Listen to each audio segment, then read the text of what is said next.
প্ৰিয় শ্ৰোতা বন্ধুসকল নমস্কাৰ। আজি মই আপোনালোকক ৰক্ষক উপন্যাসৰ 54 নম্বৰ খণ্ডটি আবৃত্তি কৰি শুনাম। আপোনালোকে মনোযোগেৰে শুনক। শয্যাৰোহণ কৰিও মহীদেৱে বিলাস কৰা নাই, পান কৰা নাই, নৃত্যত অভিৰুচি প্ৰদৰ্শন কৰা নাই। কেৱল ভুজংগৰ দৰে গহীন গহীন নিশ্বাস লৈ ছটফটাই আছে। ৰাজমহিষী মণ্ডোদৰীয়ে অশ্ৰুপূৰিত নেত্ৰে ৰাৱণক দেখা পাই ক'লে, হে লংকানাথ, এতিয়া এনেদৰে শোকদগ্ধ হোৱাৰ পৰা কি লাভ? হাই, চাওকচোন এই অন্তঃপুৰত কেনেদৰে শোকে ছাতি ধৰিছে। এজন এজনকৈ লংকা বীৰশূন্য হ'ল।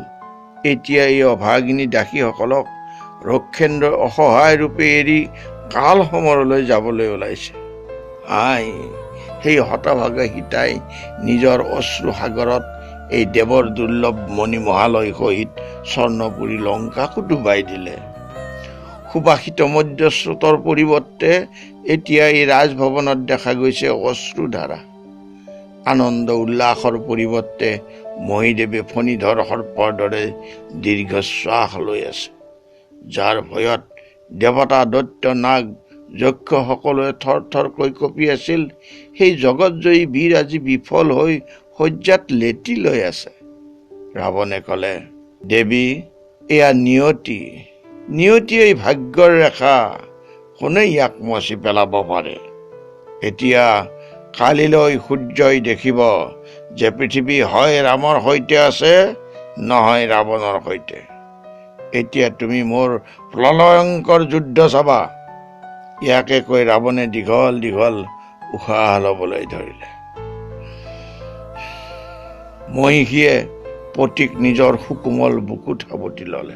অশ্ৰু জলেৰে তেওঁৰ শিৰ সিক্ত কৰি ক'লে, হে জগদীশ্বৰ, আপুনি এতিয়া খন্তেক নিদ্ৰাৰ আশ্ৰয় লওক, মনটো শান্ত কৰক। অধীৰ নহ'ব, শত্ৰুৰ বিনাশ কালিলৈহে হ'ব। আজিৰ ৰাতিটো আপুনি সুখেৰে পাৰ কৰক। ৰাজমহিষীৰ যত্নত শোকগ্ৰস্ত ৰাৱণ নিদ্ৰাধীন হ'ল।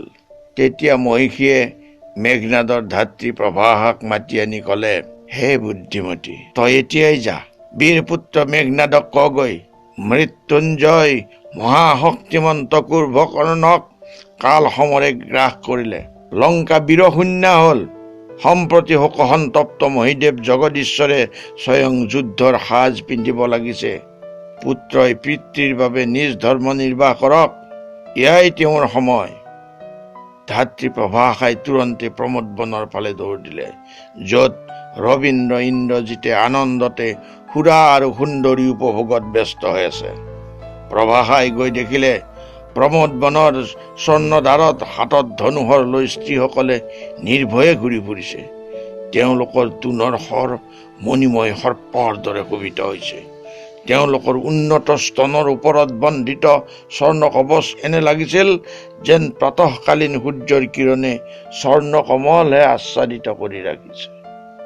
তেওঁলোকৰ তীক্ষ্ণ কটাক্ষটো তেওঁলোকৰ বাণতকৈও তীক্ষ্ণতৰ।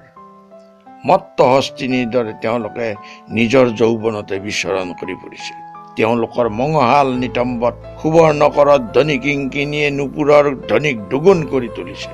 প্ৰমোদ উদ্যানৰ সংগীতৰ তলংগৰ পৰিৱেশ মুখৰিত হৈ উঠিছে। ৰবীন্দ্ৰ ইন্দ্ৰজিতে তাত বাৰনাৰীসকলৰ লগত স্বচ্ছন্দে লীলা বিহাৰ কৰি আছে। লংকাৰ ওপৰত প্ৰলয়ৰ মেঘৰ ছাঁ পৰিছে, এই কথাৰ লগত তেওঁ সম্পূৰ্ণ অপৰিচিত। দানৱ নন্দিনী সুলোচনা প্ৰমীলাই সেউজীয়া ৰত্নপাত্ৰত লাল লাল মদিৰা ভৰাই প্ৰিয়তম মেঘনাদক দি কৈছে, পান কৰা বীৰ স্বামী মোৰ, এই সুৰাৰ লগত এই চিৰকিংকৰীৰ চিৰপ্ৰেমো পান কৰা।